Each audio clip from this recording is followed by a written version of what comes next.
Bonjour, nous sommes je fais la vidéo le 25 septembre 2017, donc je vais vous parler de ce qui me paraît important autour du départ de Philippot. Apparemment, ce qui s'est passé, c'est que les cadres du vieux Front National ont eu la peau de Florian Philippot. En principal, vous avez Marine Le Pen qui, je crois, fondamentalement, n'a pas osé y aller. Marine Le Pen s'est rendue compte qu'elle pouvait devenir présidente de la République.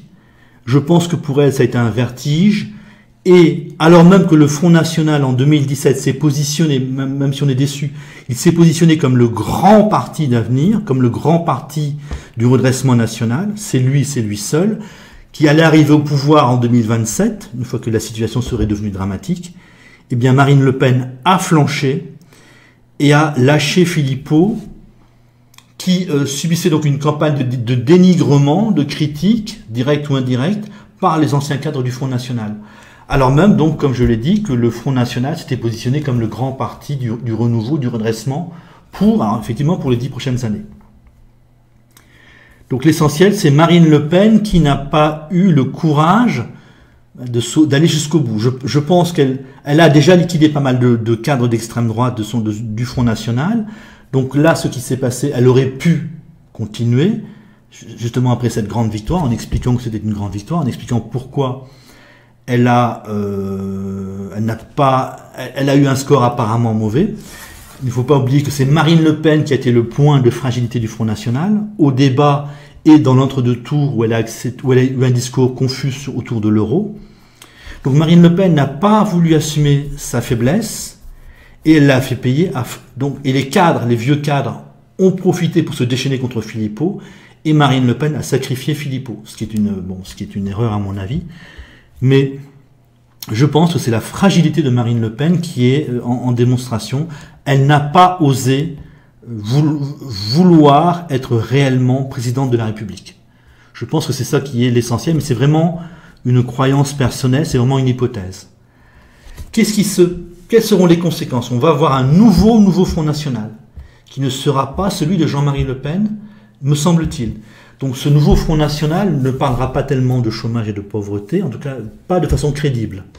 Donc en gros, il s'adresse à ceux qui vont bien, aux cadres et aux retraités, qui en ce moment, en 2017, sont fanatiquement pro-allemands, et donc qui acceptent toutes les demandes allemandes, donc l'immigration de masse, le multiculturalisme, la non-assimilation, le laxisme. Alors le laxisme des Allemands ne nous oblige pas nous-mêmes à être laxistes, mais ça nous encourage, ou ça encourage les partis de gouvernement. Vous avez quelque chose de très important aussi, c'est la seconde chose importante dans les conséquences de ce départ de Philippot, c'est qu'on a un Front National qui semble pro-euro. Ça c'est très important, je ne suis pas sûr qu'on en ait beaucoup parlé. Être pro-euro, c'est être pro-allemand. Si on revient à la France, l'euro mécaniquement disparaît. Donc là, il semble qu'on ait un nouveau Front National qui ne ressemblera pas exactement à celui de Jean-Marie Le Pen, mais qui va s'adresser donc à des classes moyennes qui n'en ont rien à faire de la France en ce moment, et qui accepte l'immigration massive voulue par l'Allemagne, et donc un Front National qui accepte l'Union européenne, apparemment. Donc il perdra chez les ouvriers et les employés, chez les patriotes, il perdra énormément, je crois, chez les ouvriers et les employés, qui n'auront même plus, comme dans l'ancien Front National de Jean-Marie Le Pen, le retour à la France. Le Front National nouveau qui se met en place, donc c'est un Front National qui ne s'intéresse pas au chômage et à la pauvreté, qui ne s'intéresse pas à la France. Il me semble, si c'est ça, pour la deuxième partie c'est moins sûr, mais la première partie c'est sûr, c'est un Front National qui va moins s'intéresser au chômage et à la pauvreté. Donc si c'est ça, il est fini. Il est à la fois pro-allemand, anti-ouvrier et anti-employé, donc il ne pèsera pas lourd. C'est peut-être à l'effondrement du Front National auquel nous venons d'assister. Pour les travailleurs, c'est une catastrophe, ils n'ont plus de grands partis politiques pour les défendre. Donc ça c'est le plus important. Pour les ouvriers et les employés, pour les moins diplômés et les sans diplôme, c'est une catastrophe. Donc ça se produit, la fin du grand parti qui commence à les défendre, au moment même où on a un président de la République qui les insulte. Donc ce qui va se passer pour les travailleurs, c'est une accélération de la précarité. Il n'y aura plus je ne sais pas si on peut dire qu'il n'y aura plus d'obstacles, mais en tout cas, Florian Philippot, quand il passait à la télévision, expliquait la politique qu'il fallait faire. Ça va disparaître. Et vous aurez des cadres du Front National qui parleront probablement beaucoup plus d'immigration, ou une Marine Le Pen qui sera beaucoup moins capable d'expliquer clairement ce qui se passe. Donc, pour les travailleurs, on aura une accélération de la précarité. Ça va être terrifiant. Et on va retourner pendant un moment à une vie politique sans parti, sans grand parti politique pour défendre les travailleurs. Ça va refaire un peu bizarre et ça va être vraiment, je dirais, c'est une catastrophe pour les ouvriers et les employés.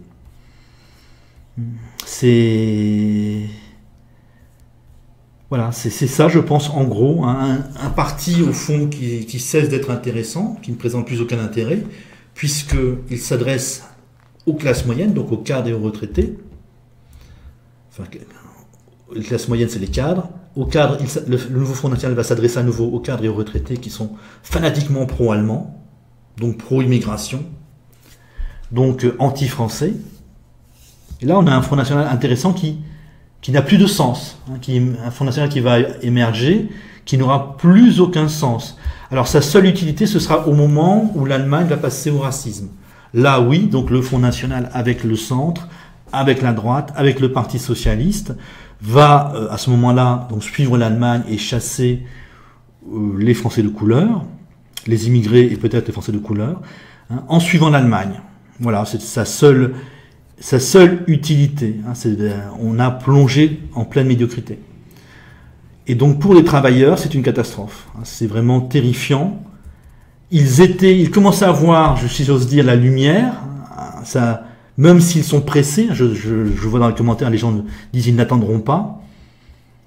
Mais au moins, il y avait à l'avenir un parti politique qui allait arriver au pouvoir et qui les défendrait. Ce parti politique, en quelque sorte, se dissout, se suicide, et plus personne ne les défendra efficacement. Vous avez Asselineau qui fait 1% des suffrages exprimés, vous avez Dupont-Aignan qui fait 5% des suffrages exprimés. En 2022, si Dupont-Aignan fait 12%, ce sera pas mal. Et en 2027, s'il fait 20 ou 25% au premier tour, ce sera pas mal. Donc, on s'achemine vers une société française qui va entrer en violence. Ça augmente les risques de violence, en fait. Les ouvriers et les employés de plus en plus précarisés, de plus en plus rapidement précarisés, comprenant qu'ils n'ont plus personne d'efficace, comprenant qu'ils n'ont plus d'espérance. Je pense que France Insoumise n'arrivera pas à quoi que ce soit. Eh bien, il est assez possible que les ouvriers et les employés commencent eux-mêmes à entrer dans la violence. Alors, ça veut dire que 1 sur 10 000, 1 sur 100 000 va commencer peut-être à faire des attentats. Et à ce moment-là, il faudra regarder qui se fait assassiner. Donc voilà, c'est un bilan. La fin du Philippot signifie une nouvelle nature pour le Front National, un Front National sans aucun intérêt, et donc des ouvriers, des employés laissés à eux-mêmes, comme avant l'arrivée de Marine Le Pen au pouvoir. Et encore, ils avaient le vieux Front National qui au moins voulait revenir à la France. Là, si le nouveau Front National en plus est pro-allemand, pour les ouvriers et les employés, c'est une catastrophe absolue.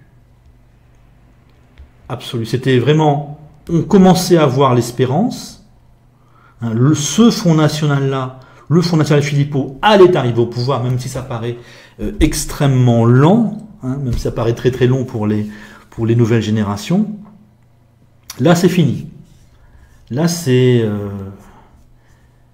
vraiment une catastrophe pour les ouvriers et les employés. C'est vraiment laisser donc les classes moyennes, les classes aisées, les cadres faire n'importe quoi. Donc en gros suivre l'Allemagne, précariser, détruire l'information, enfin continuer dans la même direction, précarisation, destruction de l'école, destruction de la possibilité de s'informer, dureté de plus en plus grande à l'égard des opposants, qui seront en plus complètement seuls. Enfin, quand je dis complètement seuls, c'est qu'ils seront dans des groupuscules, dans des petits partis politiques. Voilà, c'est terrifiant. On entre à nouveau dans une nouvelle configuration de précarisation maximale, d'immigration maximale, avec un président de la République qui n'hésite pas à insulter les Français pauvres. Donc on n'est plus sous Chirac, on n'est même plus sous Sarkozy. Je l'ai peut-être déjà dit 2 ou 3 fois, c'est terrifiant pour les ouvriers et les employés. C'est terrifiant pour les moins diplômés. Et il faudra réfléchir. Il faudra vraiment se mettre à réfléchir. Qu'est-ce qu'on peut faire? Ça n'est pas évident du tout. Salut, je suis désolé d'avoir amené de si mauvaises nouvelles. Et je dis aux Français de couleur, il ne faut pas rigoler avec ça. La précarisation de la société française, vous allez la payer cher.